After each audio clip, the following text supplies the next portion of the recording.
High voltage टाकरा, Pakistan और भारत आमने सामने। दुबई में एशिया कप का बड़ा मैच, इंडिया का टॉस जीतकर पहले फील्डिंग का फैसला। क्रिकेट दीवाने पुरजोश, शाहीन भी जीत के लिए पुरअज़्म।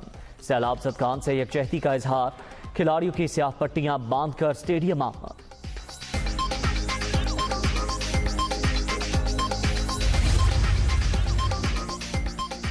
सैलाब से तबाही जारी, मुल्क भर में 1033 अफराद मौत के मुंह में चले गए।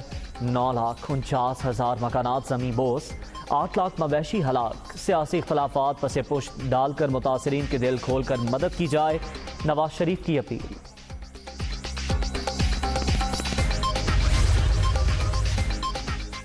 और मुत्तहिदा अरब अमारात से सैलाब मुतासरीन के लिए इमदादी सामान की पहली खेप पहुंच गई। खैमे, खुराक और अद्वियात शामिल।